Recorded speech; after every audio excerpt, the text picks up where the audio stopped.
an associate professor in the Department of First Nations Studies and the Department of Education in the University of Northern British Columbia in Prince George, British Columbia. She's the academic leader of the National Collaborating Centre for Aboriginal Health. She's an Indigenous scholar of Cree ancestry with years of experience focused on health and well-being of Indigenous children, families, and communities.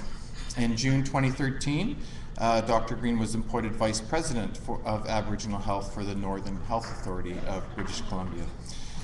She holds many appointments and has received many awards. I think you'll see the information in your program, so I won't go through and read it all. But obviously Margo has done lots of fabulous work, very dedicated to her work, and very distinguished and recognized for that work as well. She's going to be talking to us about cultural safety in preconception, prenatal, and child health services. So please give a warm welcome to Dr. Margo Greenwood. Thank you.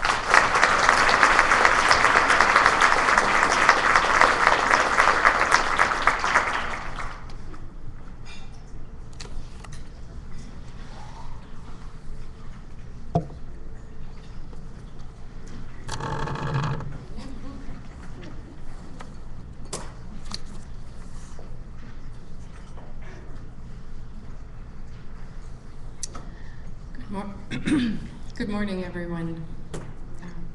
Thank you for that very gracious welcome. I was just saying to David as I was sitting at the table, geez, Dave, we better start to wake up at 6 o'clock our time. Thank you. I want to thank Clayton for his welcome to the territory, Miigwech. It makes my heart sing when I listen to our men, our young men, honor our women and our children. Mothers, we've done a good job when they do that.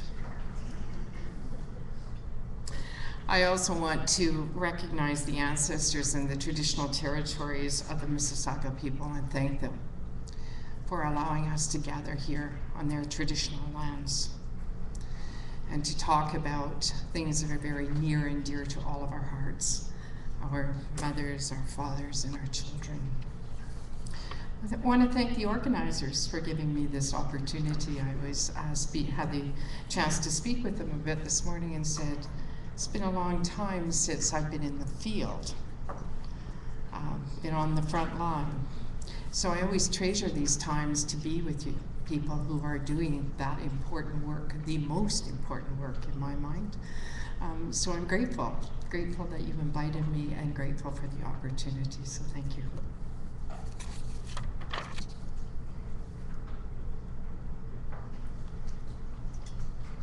Okay, am I doing it wrong?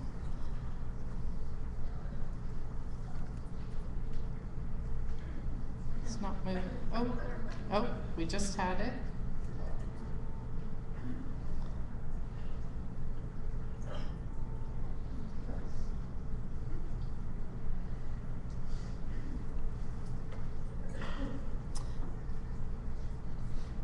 Oh, we just had a light.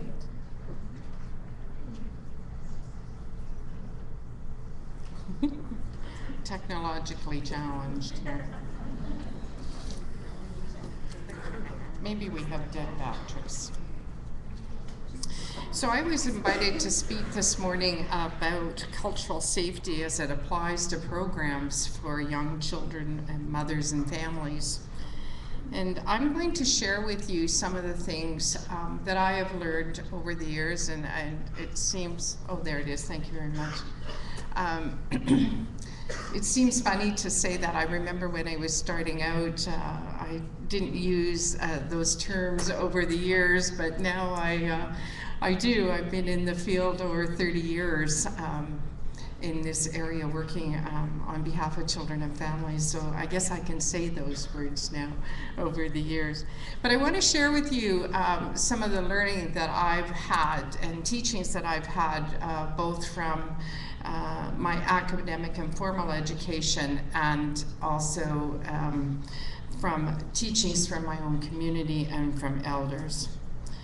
So if you can, oh, here we go, thank you. smooth.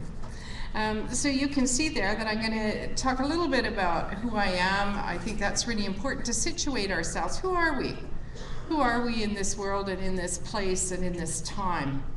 And then I'm going to talk about some terms and concepts that probably aren't new to you, that you've probably heard, but would like to just go over some of those. I'm going to talk a bit more in depth about cultural safety and cultural unsafety, and then look to some cultural safety in practice, some of our principles, and then some advice from the field. So I had the chance to talk to a number of people before I came from the places that I work, and garnered some of their advice around program delivery and being in relationship. And then some considerations also for programs and services. So that's where we're going to journey a bit this morning.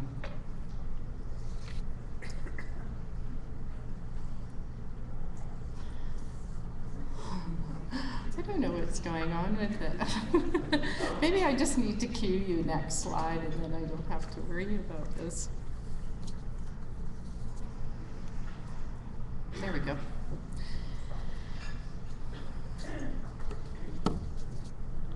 So let me tell you just a bit about myself in order to situate myself. I'm a Cree person, and I'm still learning to be that.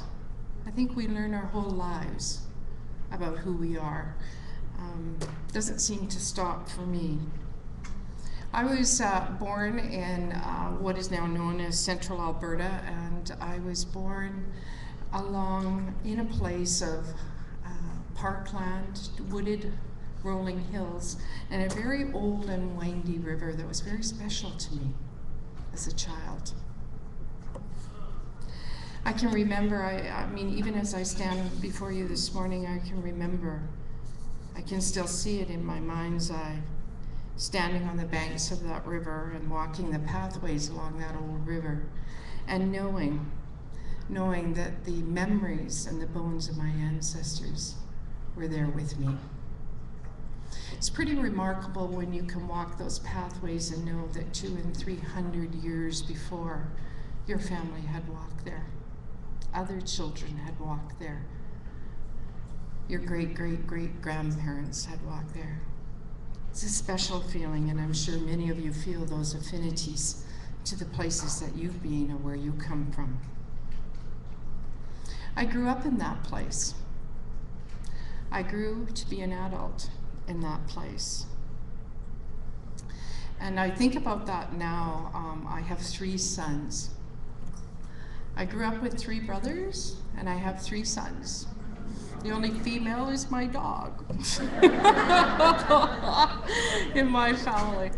But I think about that, and I think in my children's lives, how many times I've moved, and primarily I've moved for employment. You know, I'd get another job, and then I would move, or I'd go to university, and I would move. And when I reflect on my own childhood, I didn't do that. I was in one place. What a gift that was, to be able to do that, because now many of our young people have to move for employment, move for education, and we often don't get the chance to stay on our land and in our territories. So I think about that for my sons and the difference that that's made in them growing up, and I could talk more about that a bit later. But one of the important things when I reflect on my past is that the first 6 years of my life, I was raised by my Cree grandpa. My mom and dad both worked full-time, and so my grandpa lived with us, and he raised us. And when I think about him on a daily basis, I can still remember the touch of his hands were like velvet. And he would always give us more sugar on our cereal than Mom would, so that was always a bonus. But I remember him, and I remember his very, very gentle laugh. He was a very gentle man. And when I think back on that, that's probably the thing I most remember, is when he started to laugh, it was like it started right in his belly and just rose up. It was an amazing enveloping feeling of love and happiness So I have very fond memories of him and his teaching for me in those very formative and early years of my life. And I don't think I know they've never left me. When I grew older, I had the opportunity to go to university. I was very privileged. Not everybody got to go to university, and I was a bit older in my life by the time I finally did go, but not everybody got the chance to go. And I always brag about this. This is my one bragging point. I swear that I was the best waitress in all of Alberta and British Columbia. Because I had to work hard to pay my way. And those days taught me a lot. You know, those days taught me a lot of people skills. You had to talk to people. You couldn't hide in a corner. You had to talk to people. You had to be there and interacting with them. And I'm grateful for those days because that taught me a lot. And I carried that with me. And I did a few degrees. But what was really important in those years that I was going to university was the fact that at the same time as I was going to university, I had the wonderful opportunity to learn from elders. I had some very, very strong elder teachers, as I'm sure many of you have. And I can remember taking some of the things that I would learn in university and I would take them back home. And I would say, okay, what do you think about this idea? And they would tell me what they thought. And then I would take those to the university and we would talk about that. What about this perspective? So I had this wonderful, at least 2 decades of teaching in formal educational settings as well as from my community teachers, our knowledge holders. It was an amazing experience. Because it caused me, that experience, I got to walk in multiple worlds. I knew what it was like to be in my community and to have those conversations, but also to be in the university. And it taught me that there were different ways of knowing the world, different ways of being in the world. And that those ways of knowing and being have different systems of knowledge. Not totally diverse, not totally disparate, but there was crossovers and there's understandings that we could learn from each other. I took that away from my learning in those decades. I still today now, as a result of that, I think, I find myself in a multitude of arenas and realities. And it's caused me to be very thoughtful, I think, about wherever I find myself. But it's also anchored me in who I am. So no matter what arena I'm in, I carry with me my community. They all are here. I carry with me all of the learning that I had that opportunity in university. And I think that's really important because all of us in this room have learned in many places. And we bring that with us. We bring that to bear on whatever the work is that we're doing. We bring all those memories, all those histories, all those experiences with us to our work and to how we live. So I want you to hang on to that as we move through these slides. I was really interested in this topic and very grateful when they invited me because cultural safety, I think, is a concept that I and many of us can really get a hold of. And I'm going to talk a bit more about that. But I'm really interested in that because I'm really interested in balance. I'm really interested in harmony. And of course, I'm interested in any programs or offered to our children and our families, and any of those programs that I've participated in as well as a parent. So I'm going to switch gears now, and I'm going to show these next few slides are just some concepts and terms. And when I thought about all of these terms that we often see in the literature, cultural awareness, cultural sensitivity, cultural competency, cultural safety, we often see these things written in written documents and in academic literature in particular, and in the practice literature. It's all about being in relationship. All of these terms talk about how are we in relationship, and they begin to name those. And so I just wanted to quickly go through a few of these slides because I don't think any of this is probably new to you. So thinking about culture, really speaking about shared beliefs and values and customs and artifacts that members of a society use to live in their world and live with one another. And culture is ever changing. It's not stagnant. I had an elder teacher named Mary Thomas, and you'll see a photo of her later on in this presentation, but she used to say to me, Margo, I am not walking down the street in my buckskins. Things have changed. People will look at me like I've gone and lost my mind if I start walking down the street. It makes sense, doesn't it? Things do change, and as each generation, things change. There are some things that remain the same, and those are our values and our teachings. But they take different form and different shape. My sons do not think about the residential schools in the same way I experience them or think about them. And they are 1, 2, and 3 generations behind me. So they think differently about it. And our stories are passed on. But each generation has their own stories. So never anything is stagnant or static. Is probably the better word.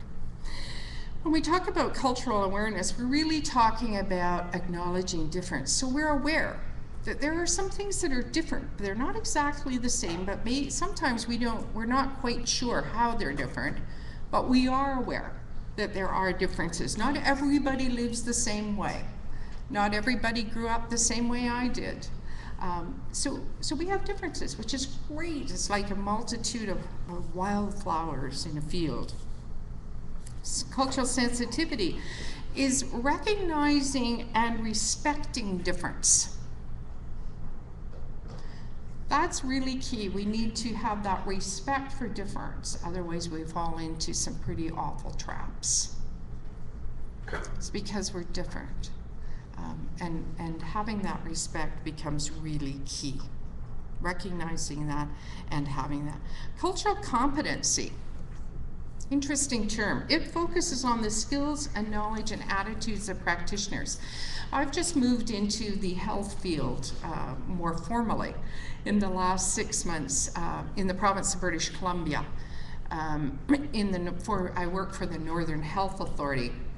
And cultural competency in BC right now is huge, and is probably also very significant here in Ontario as well. But I have certainly been immersed in that word and those activities. And it really does focus on, and because I'm working at a health authority, is how is it that we do our work better? What is the knowledge and skills and attitudes that I need to have to work with First Nations people in Northern British Columbia? That's the burning question in the place that I work. So that really does focus on what are the skills of the practitioner?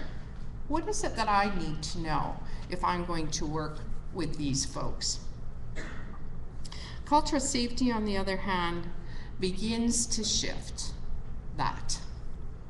Cultural safety really looks at, involves us looking at ourselves. What do we bring to that relationship, that place of engagement? What is it that we bring? What's our history? What are all those teachings that we've had in our life? What do we bring to that? And it shifts the power differential. Instead of focusing on the practitioner and their skills and attitudes and beliefs, we ask questions of the person we're working with. And I don't know the term that you use. I've heard the term client, I've heard the term patient. In Northern Health, we like to say the person we're working with. A novel idea. But to say to them, so what has been your experience of this relationship? It's a very different kind of question, because it shifts the power from the practitioner to the family we're serving, or to the persons we're serving. How are they experiencing the relationship that we have with them, or the relationship they have with the program? And that shifts power. It shifts it at an individual level, but can shift it also at a structural and systemic level. And I'm going to talk more about that in a bit. But you can see on this slide sort of the relationship. They kind of build on each other, kind of become aware, and then I'm a bit more sensitive, and I work on my own skills and knowledge and attitudes. And then I begin to look at, how am I in that relationship? I begin to reflect on my practice, and I'm sure that term isn't new to anybody in this room.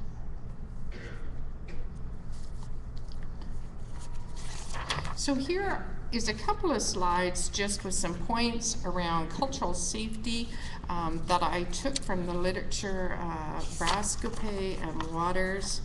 And they wrote this work for NAHO, the National Aboriginal Health Organization, in 2009. So here are some attributes of cultural safety that I think are important to us as we think about this. Cultural safety, and I just talked about this, talks about power imbalances.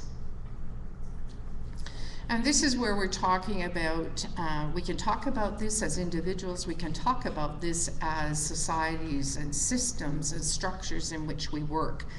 And certainly in the province of British Columbia, we are certainly talking about self-determination and decolonization as the new relationship between First Nations government, federal government, and provincial government unfolds in the province of BC around health and well-being. But it really talks about, have you ever gone to the doctor? I know I have done this. I've gone to the doctor and I feel like they hold all the knowledge about my body.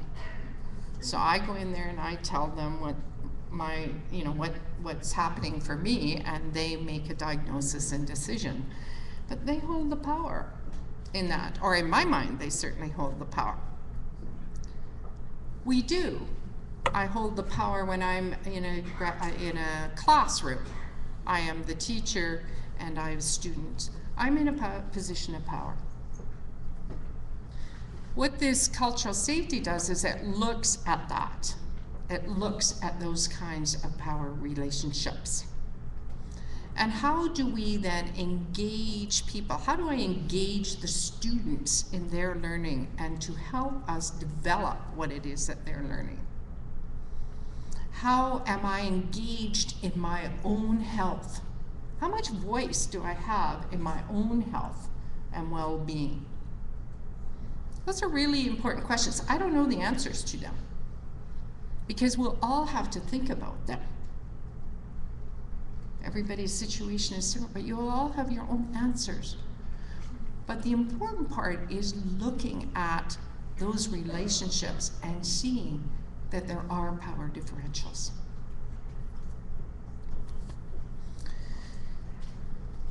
For Indigenous people around the world, for First Nations, Inuit, and Métis people in Canada, we need to look at those social and cultural histories.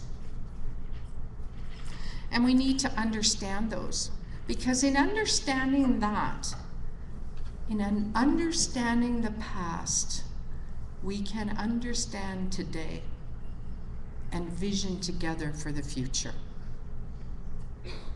Because a lot of time our families are in crisis. There are challenges, and I won't try to hide that. It is true. But why? Why are we there? Those are big questions, but really, really important ones to think about when you are talking about or thinking and working with marginalized people. First Nations, Inuit, and Métis people in their own lands, other people that have come to our country. Really important question to think about. Cultural safety is seen as an outcome. I've talked a bit about this on the previous slide on how each of those build to one another. And Jessica Ball in particular talks about cultural safety as an outcome of cultural competence. So that when we come to that place, if we are competent in our practice, we're good at what we do, we're thinking about these relationships and thinking about who it is that we're serving, then we create the outcome is a culturally safe experience for both of us. It's for both of us. It's a rewarding and great experience, and I'm sure all of you in this room knows what that feels like, because you've had that with the people that you're serving and working with. Cultural safety is critical to healing, because at the heart of cultural safety is acceptance. So if we're aware, we're sensitive, we know these things, can we be accepting? It's a trusting relationship. Trust goes both ways. It's reciprocal. And it's safe. You all know what that's about. A few more words on cultural safety. The quality and the engagement, as I've just said, contributes to the outcome. So the kind of relationship we have helps to determine the kinds of outcomes for you and for the person you're working with or families that you're working with. It helps to determine those outcomes. It influences it.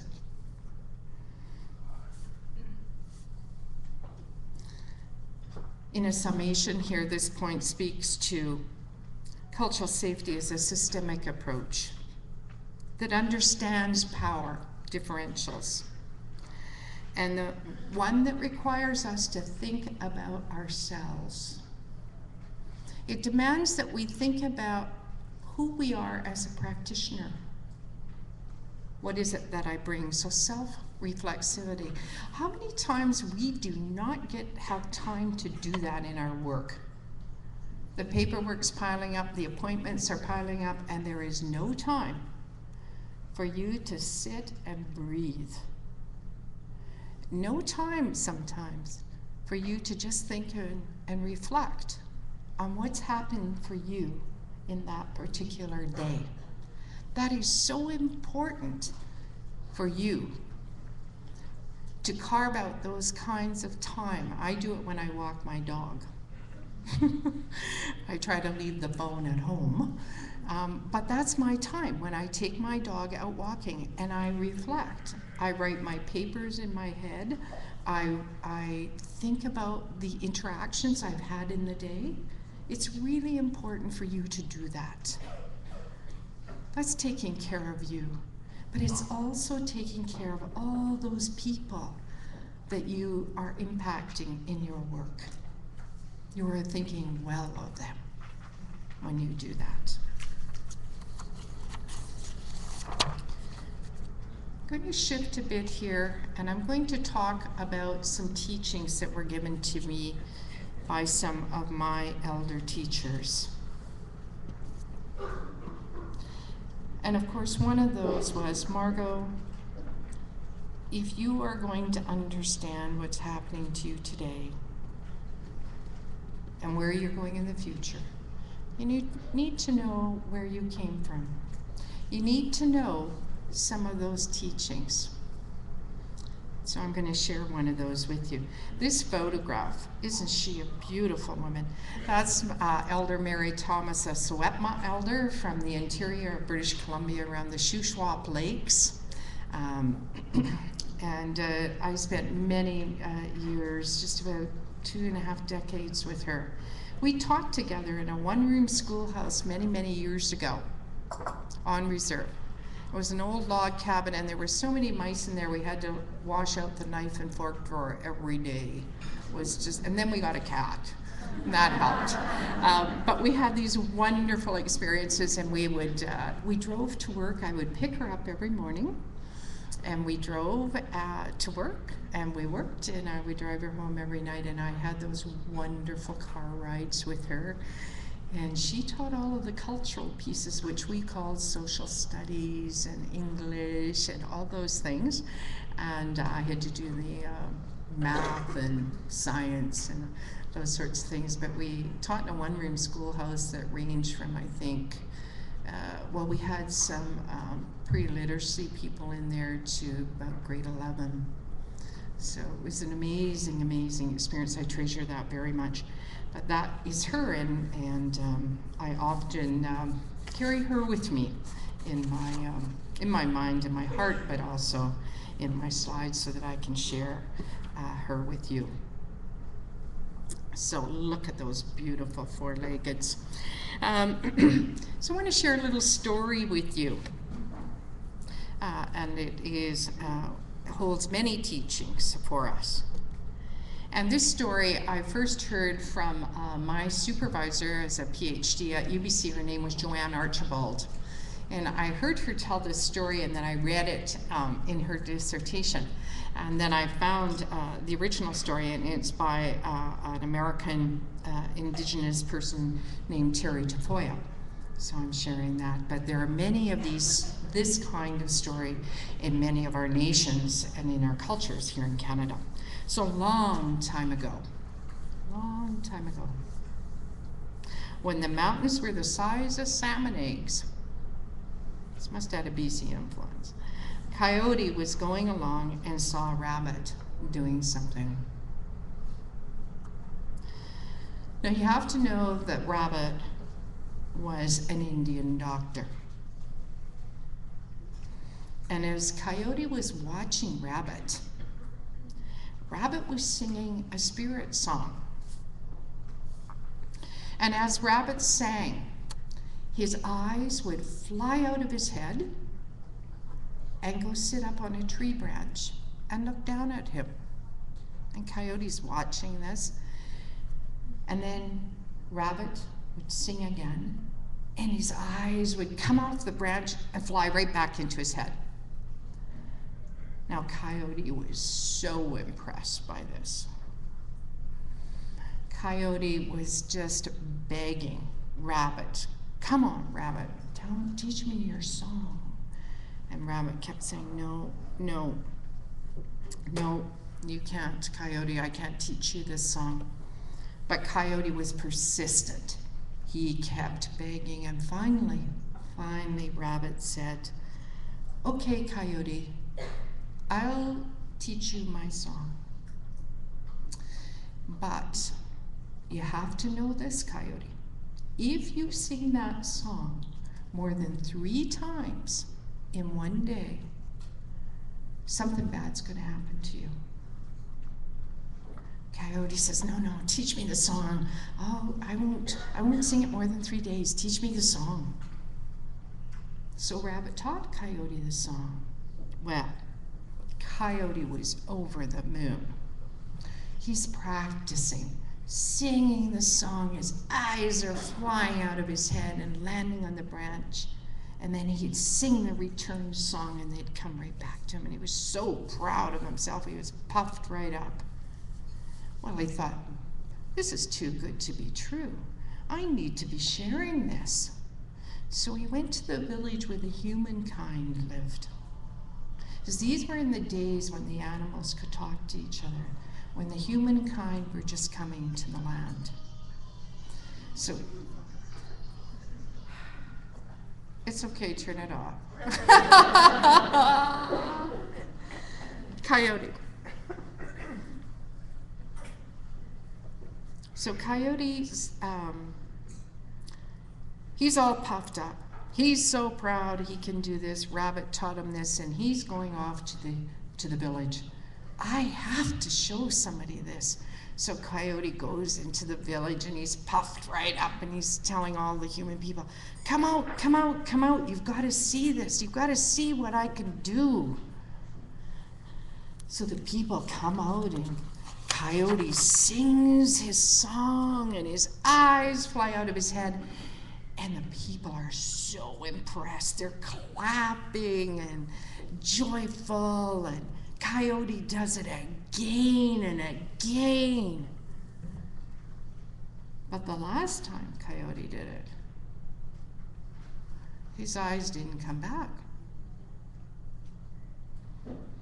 And the people start kind of, murmuring and what's going on?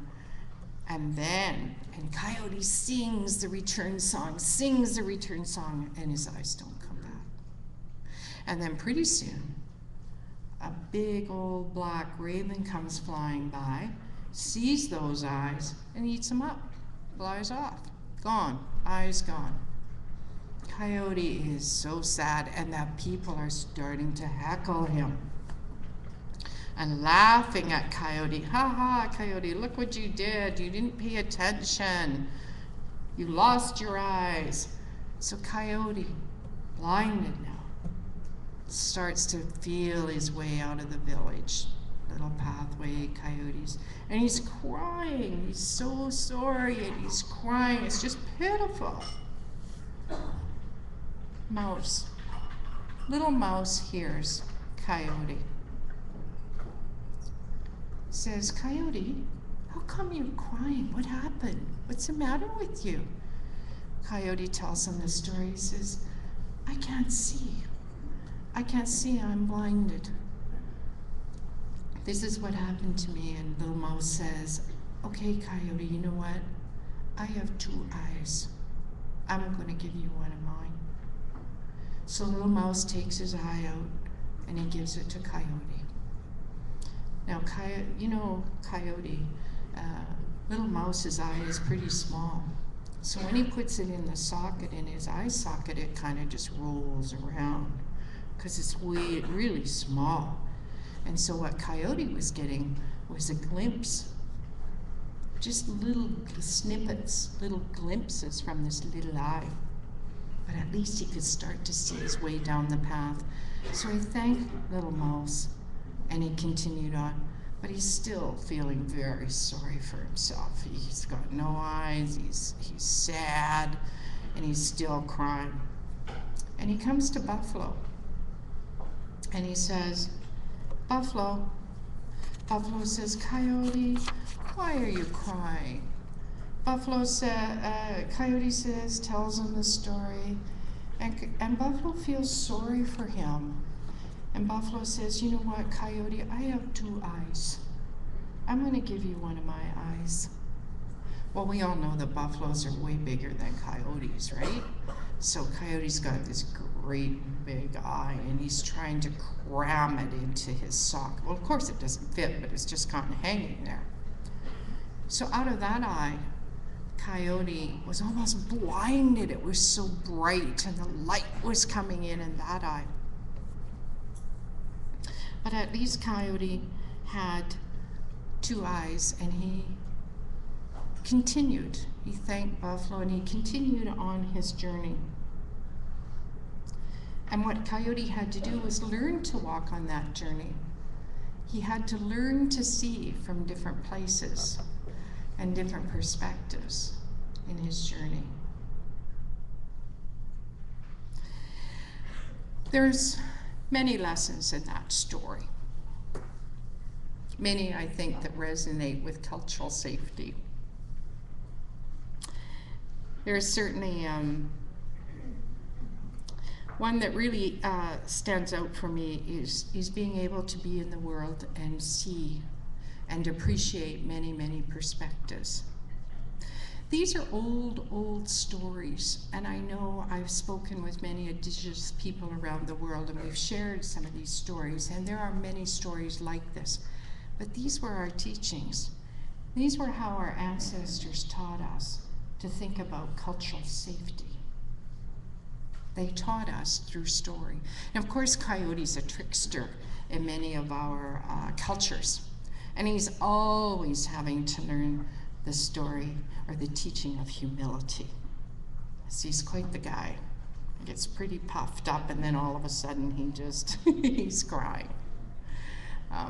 So there's always that piece of humility underlying many, many of these teachings. But I wanted to share that with you because I think, in a way, we have to navigate very complex realities in the work that we do and in the lives that we live, just being in this place at this time in this country.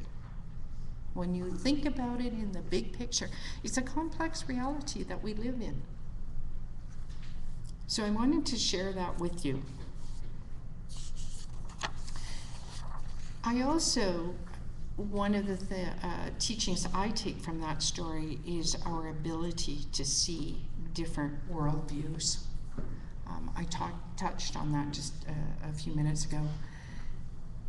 But thinking about, in my opening remarks, that there are different ways of being in the world and there are different systems of knowledge. So I'm going to talk just a bit about that right now, very, very briefly. In my understanding and coming to know of that, I also have had the opportunity to spend time with and to talk with a friend, I believe, Willie Ermine. He's a Cree elder from northern Saskatchewan. And Willie is an Indigenous scholar as well, and he writes about and coined the term ethical space. And that really is talking about different ways of knowing and being in the world and what happens when they come like this. And he talks about that space in between those two systems, if you will, of knowledge. And he talks about that space where we come together, we have different ideas, we have different knowledge systems, different beliefs and value systems, and we come together. And we touch each other. And he talks about that place as an ethical place. Because if we could walk into the center of that with no bias, no assumptions, nothing, it could become that place of partnership and collaboration. It could become that place of innovation, of dreaming together what it could be for our children. We could dream those dreams and see them come together. Wouldn't it be powerful if our children knew all about cultural safety and that we never had to use those words and we didn't have to teach it in courses because they just lived it? Wouldn't that be powerful? So Willie Ermine, if you get a chance to read any of his, any of those of you who are academics or are looking for other literature, very, very powerful conversation that he puts forth in his writing.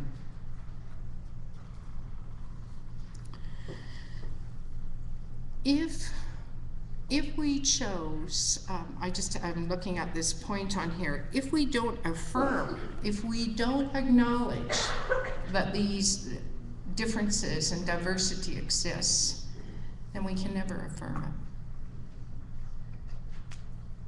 How many times have you heard the words, I want to be recognized, or we'd like to be acknowledged? Those are really, doesn't take a lot of energy to do that. But oftentimes, it does not happen. There's a phrase on the end of this slide that was given to me by my Moshe, another grandfather, and I used to talk to him, and I used to ask him, he went to residential school all his life. He entered residential school when he was 5 years old, and he came home when he was 16. So huge differences for different way of life for him. He went to a Catholic residential school, and he was a very, very devout Catholic. And in my younger days, being maybe a little bit more radical, I used to ask him, how can you be such a devout Catholic after spending those many years in the residential schools? And he just looked at me, and I asked that question about 3 times, and one day he got a little upset with me, and he kind of scolded me, and he said, Margo, I've already told you the answer to that question. Why do you keep asking? And it's like I couldn't get it in my head. I wasn't understanding it. And he simply said this: I take what is good and I leave the rest behind. So what happens if we take what is good in the best of our relationships and the best of our lives, and we dream for the future, and we let the rest go? We know that it impacts us. I would never deny that, and I would always acknowledge that. But how do we dream for our children? How do we dream and invest for that future? So I always put that lesson up there, if nothing else, to remind me to move forward. So let's go back a little bit. Oh, I missed that one. One more slide to share with you is around, this is from Mi'kmaq elders that I've had the privilege to work with, Albert and Merdina Marshall. And if you're an academic and you're apply for CIHR grants, this is a huge phrase for the Canadian Institutes for Health Research right now, and it's a principle.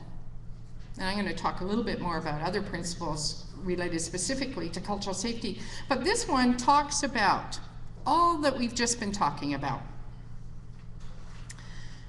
The principle is that we can focus on the idea of multiple perspectives.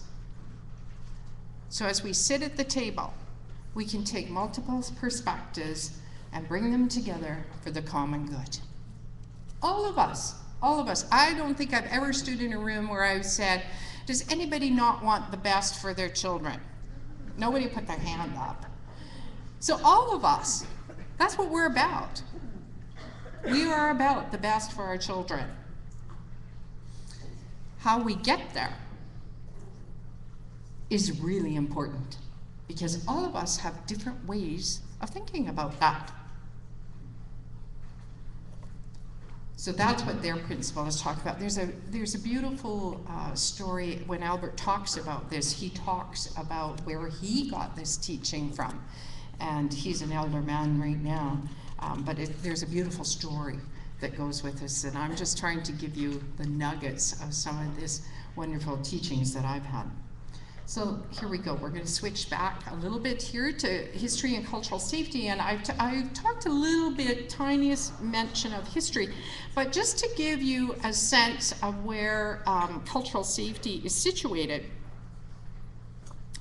Wow, that's a History 101 in one slide. Sometimes we have to take 4 years to get this.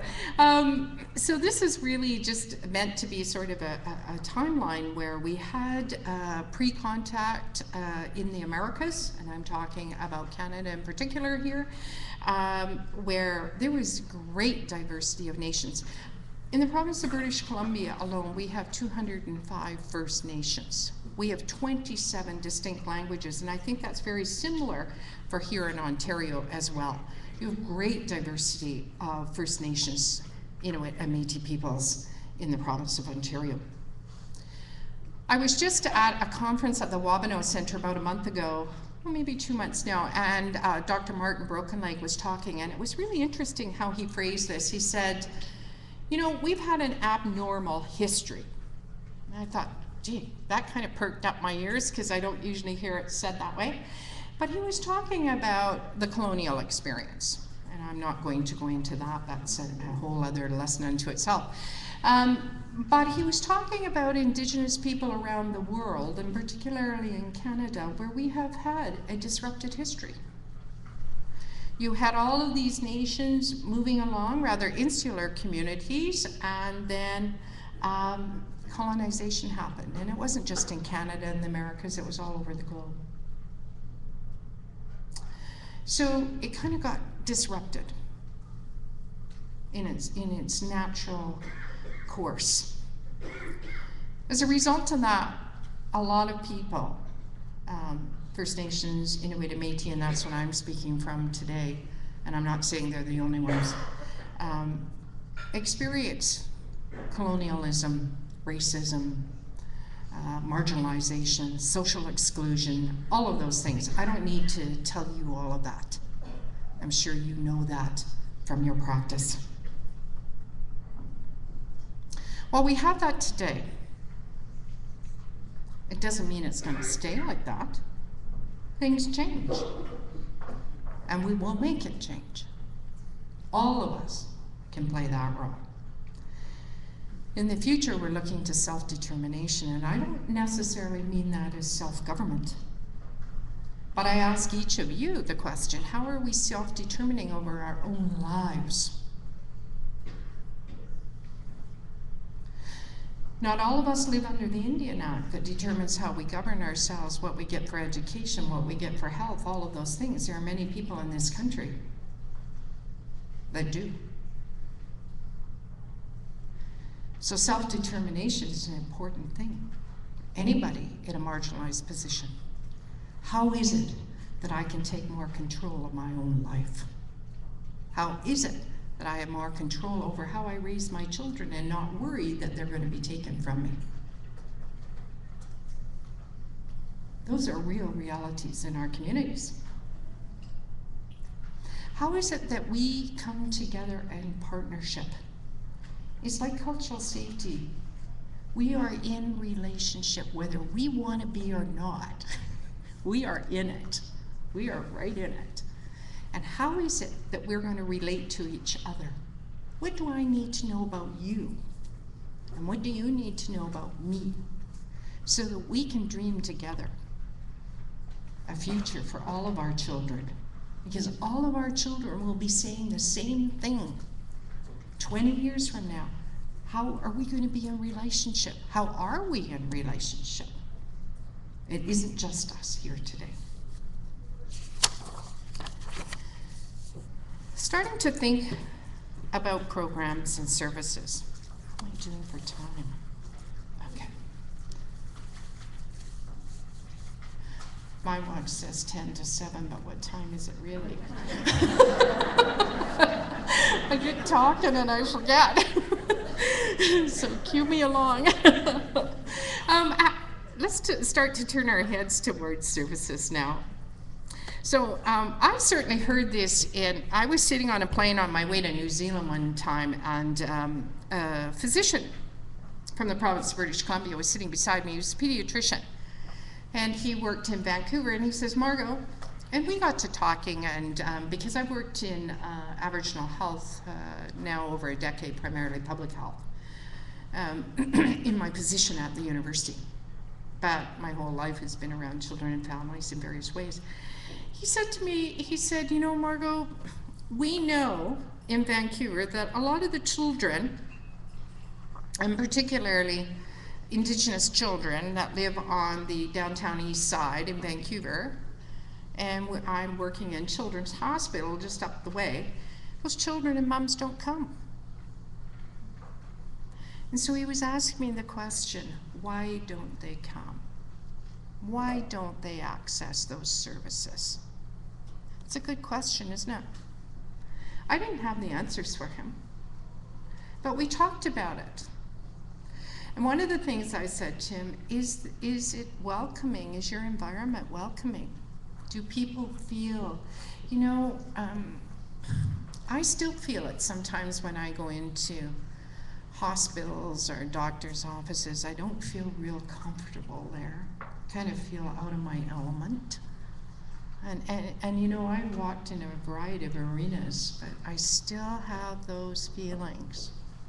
It's interesting, and so I think about people who are living in poverty, who have not had the privilege that I've experienced in my life. And I wonder how difficult that must be for them. So it's a good question. So this slide was taken from Jessica Ball. She's a colleague and friend of mine.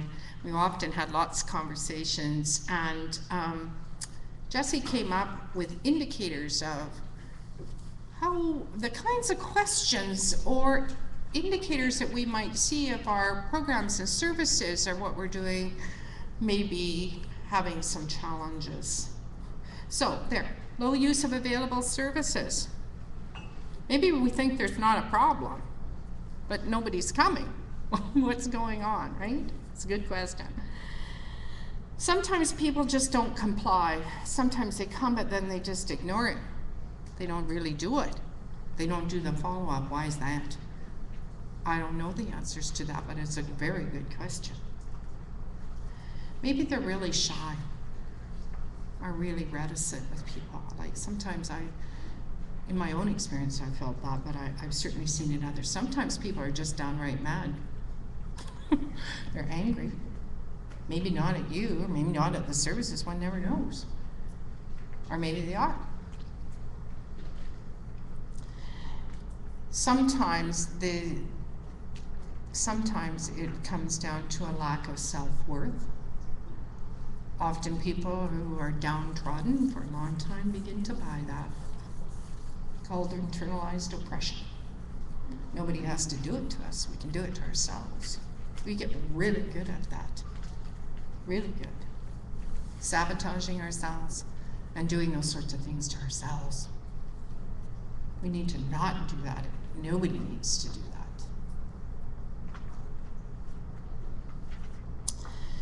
And perhaps some of the tools and practices that we're using are not really culturally appropriate. And that word is so loaded. Like, you could ask the question, what does that mean? Right? What does it mean? I think we can only think about that from local contexts, from our experiences with each other, because it'll take on multiple meanings. Can we write one manual that says, okay, here's what cultural appropriate practice looks like? I doubt it. Too much diversity in this country. That becomes just universalism. We don't want to go down that path. But how do we respect diversity within the collective? That becomes the $64,000 question.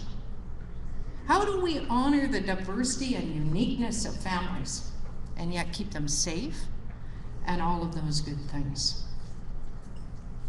Don't know all the answers to that one either. Wish you did.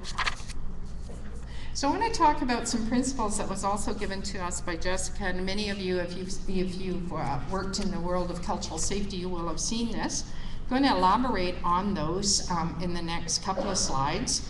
And it really is about partnerships, personal knowledge, protocols, process, and positive purpose. So let's move on to those.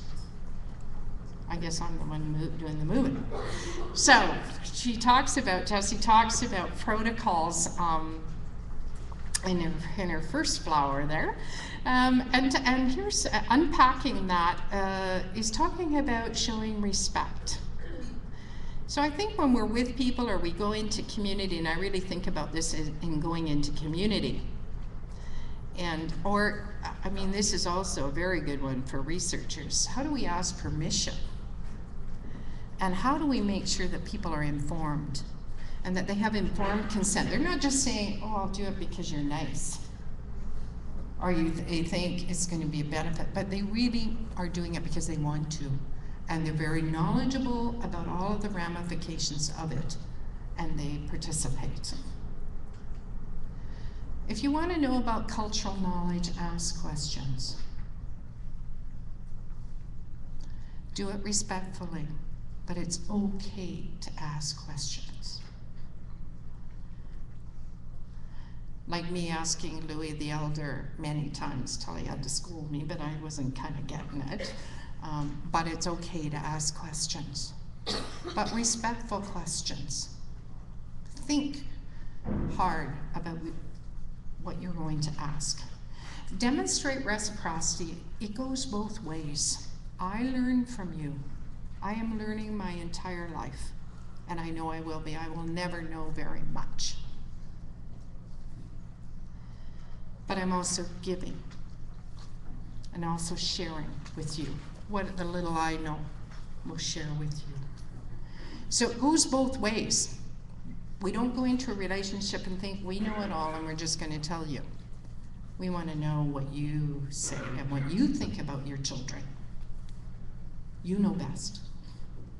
If you're going in communities, one of the things I know very, very early on in my experience was finding those people who were my mentors, finding those people who are my allies.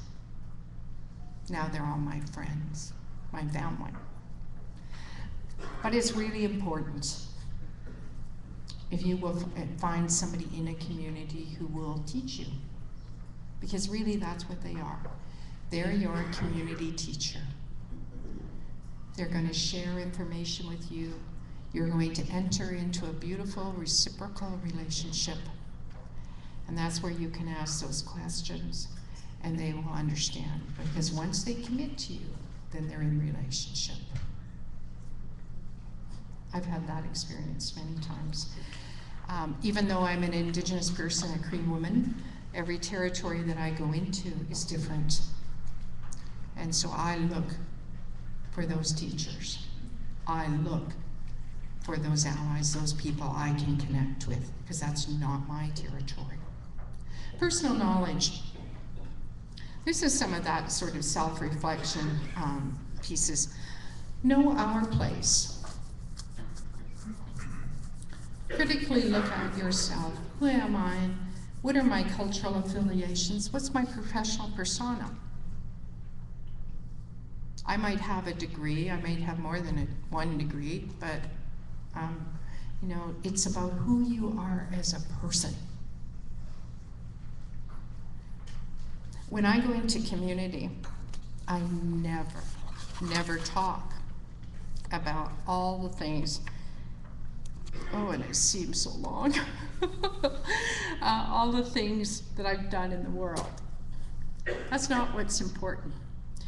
What's important in community is who I am as a person. Am I trustworthy? Am I kind? Have I been humble? Have I been sharing with people? Am I generous?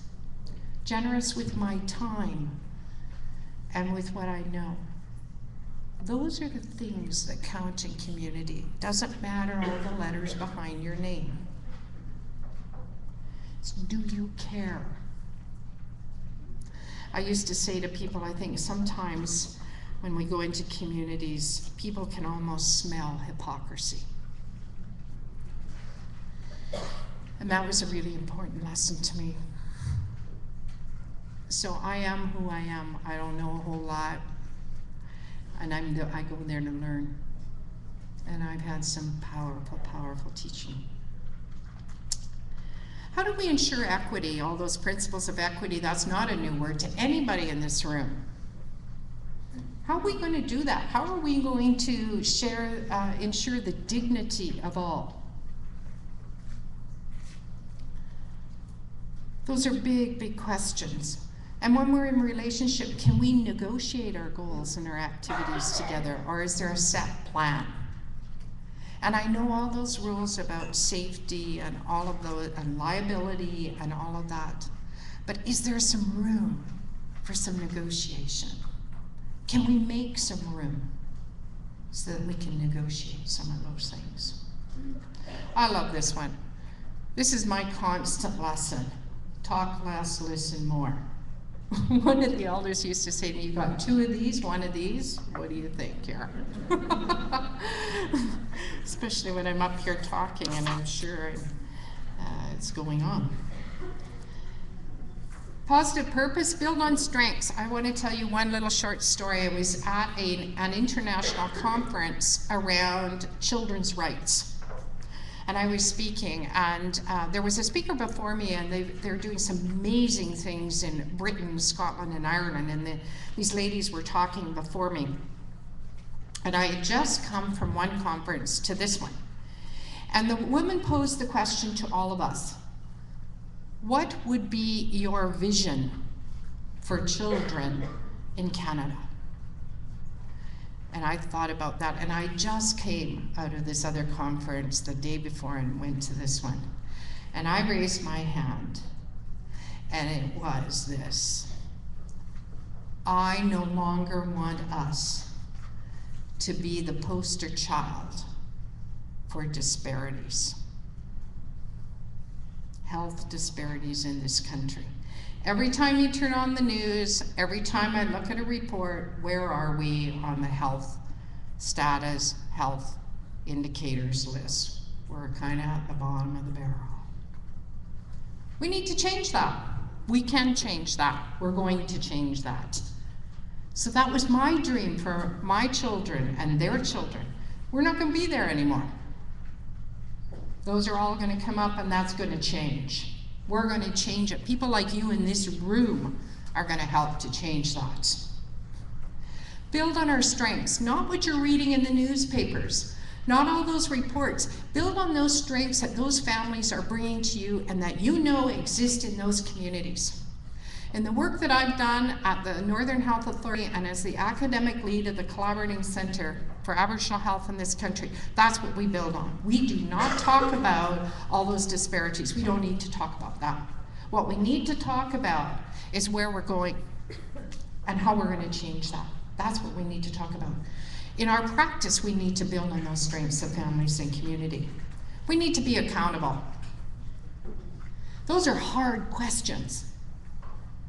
I kind of cringe from those sorts of questions. I think they're hard, but we have to. We have to be honest, and we have to be accountable. It's not all roses. It's not all perfect out there. We all know that. Let's not hide behind that anymore. Let's lay it down.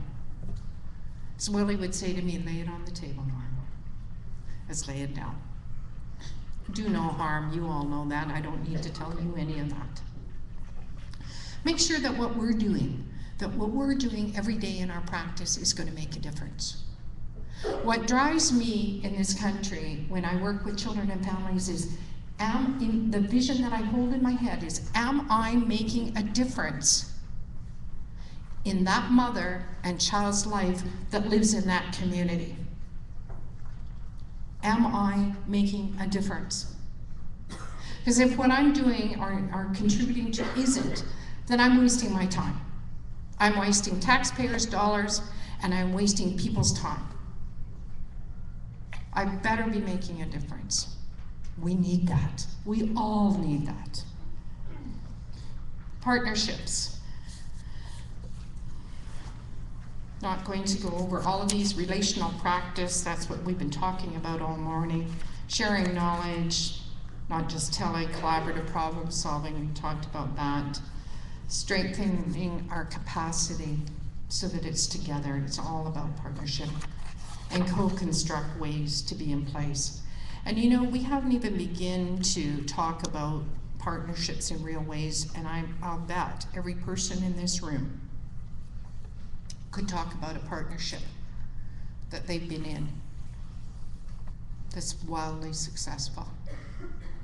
Just think, we'd have, I don't know how many people are in this room, 250, 200, 250, 300? We'd have 300 partnerships of best practice we could hold up. Because we all have them. We all have the ones we could learn from, too. Always time to learn. As much as Jessica Ball offers us principles for being in relationship, I'm not going to go into these in any depth. I wanted to share with you a couple of sets of principles that are from our own teachings, and I don't mean to speak for everybody, I'm just mentioning what I know. We have our own Cree laws, and I remember having this conversation. I can go into this at another, I won't do that right now, but if you want to know about them, please come and ask me. 4 fundamental natural laws starts with honesty and determination, and that red arrow speaks to, have you ever heard people use the term, I walk the red road? It is their journey. It is a positive journey of health and well-being. That's what that means. I'm walking the red road, the spiritual road of health and well-being, and that's what that red arrow means. The 4 principles are honesty and sharing and determination and kindness. And I just had a conversation with a colleague on the weekend. She said, Margo, if we just live by these, we'd all be okay. It's really interesting. these are, it takes a very long time to learn these in our tradition. But they're very, very important. And we learn from the land. They're all anchored in the land from where we come. That's where they're anchored. I also wanted to make mention of the 7 grandfather teachings that some of my Anishinaabe friends have shared with me. Those are humility, wisdom, truth, honesty, love, respect, and courage. If we lived by those teachings, think what our practices could be. So I wanted to share those from you. Let's go to some advice from the field. So before I came in and when I was preparing to come and talk to you, I talked to some people that worked in maternal child health within our area in northern British Columbia, and this is what they said to me. This was their advice. I said, if you had to give some people advice, what would you say to them? Working with our children and our families in our communities, they said, treat people as individuals. So they're not a client. We have adopted the term person instead of client or patient. Those terms seem to move people away from us. We want those that are coming close because we're going to be in relationship with them. So treat people as individuals. Approach. This was Rose Perrin was talking to me about this. She said, Margo, it's all in the approach. Sit with people. Have a quiet place. Let them come in. Don't think that you know more than they do because they know their children better than you. They know their bodies. You have some information to share, but they know. Pick up on the nonverbal cues. Not everybody has the same nonverbal cues. Have you ever read some of those? There's a lot of writings out that says, you know, don't make eye contact, don't do this, don't do that when you're working with Indigenous people. Well, some of that holds, but some of it doesn't. You're going to figure it out when you're right in it. Almost as experience is the best teacher, but if you go in with a good heart, you're going to learn. And I can't tell you how to do that. You know that. Let the parents lead in these conversations. And this is a question she never, she was talking to me about when an initial visit and there's an assessment. She says, I don't bring out my clipboard and my pen and my tick list. She says, I leave that in the drawer because I want to have a visit with these folks. And when we go into community, we often have visits. And it's an interesting concept because we learn so much over having a good visit and a good cup of tea. That's where we learn everything. That's where it happens. She said she often starts with, when these are, especially when these are young mums and dads having their first babies, tell me about your mom and dad. Let's start there. Sometimes they want to talk about that. Sometimes they'll talk about an auntie or a grandpa or a grandma. But she says she often uses that. Don't rush people. Who wants to rush? We live in a world of rush. This has to be the quiet haven, the place that's safe for us, for all of us. It's okay to be quiet. Don't have to talk. That's one of the most powerful lessons I think I've ever learned. It's okay to just sit and be quiet because in your silence, you show respect. It's okay to think. It's okay not to answer the question right away. It's okay to think and to be silent. If someone doesn't answer the question, I love this statement that she said, if someone doesn't answer the question, then maybe it's not the right time to ask. Maybe you need to ask a different question.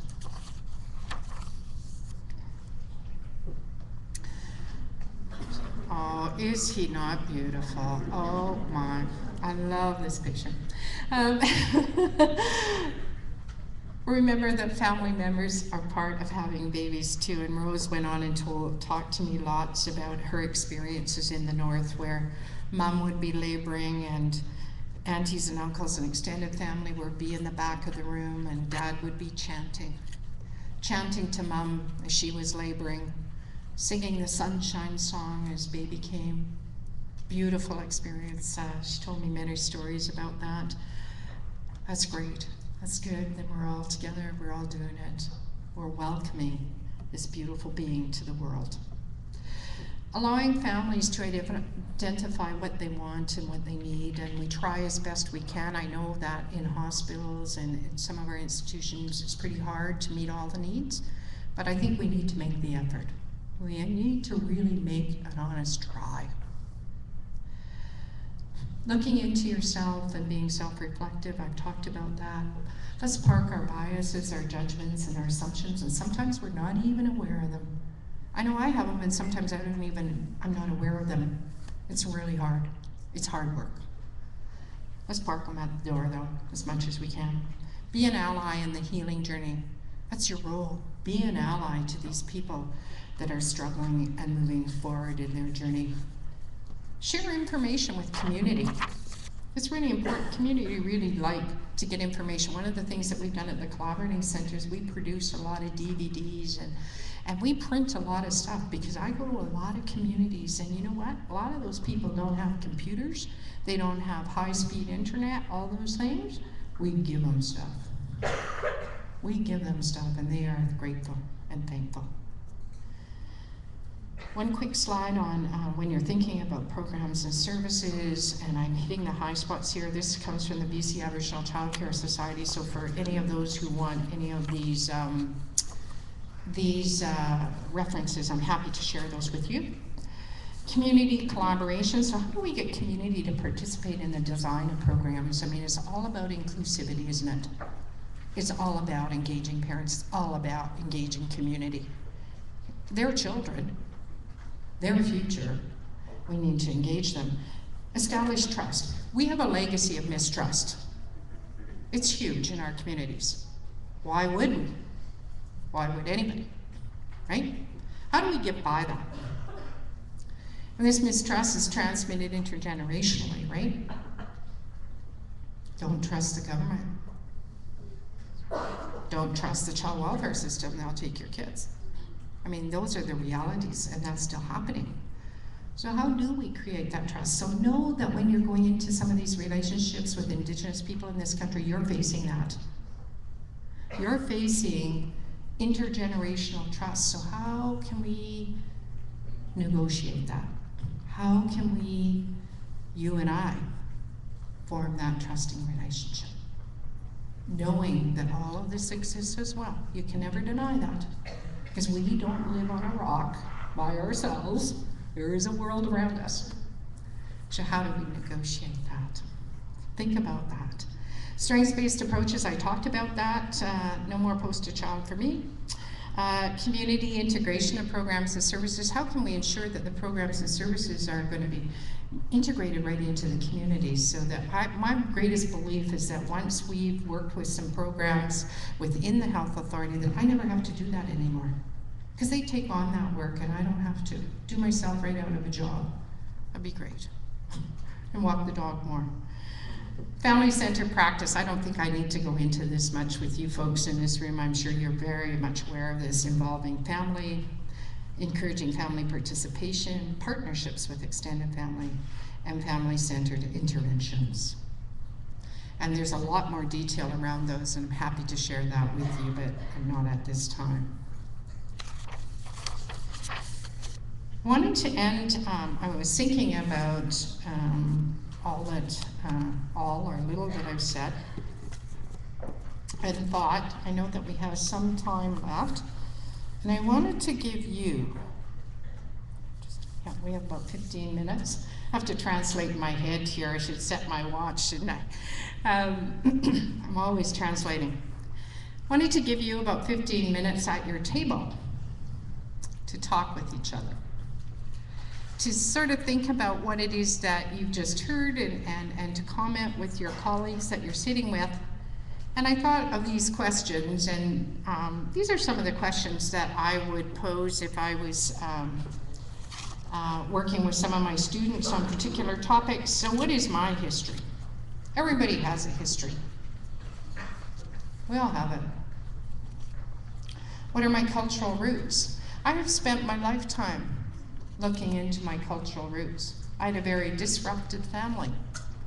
So I spent many, many years finding that because it anchors me in who I am. I know where I come from. All of you have that too. All of you do.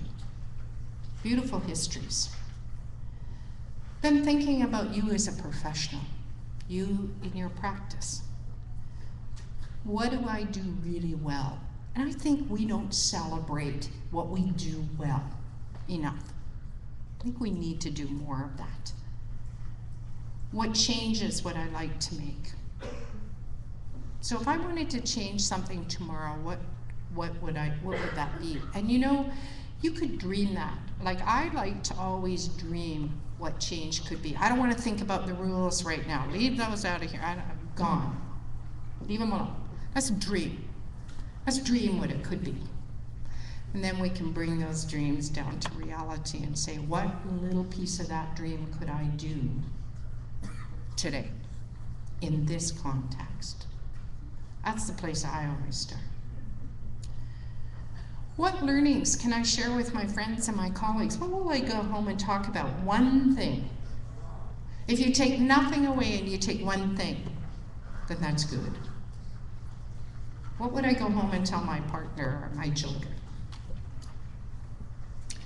And what action will I take when you leave this conference?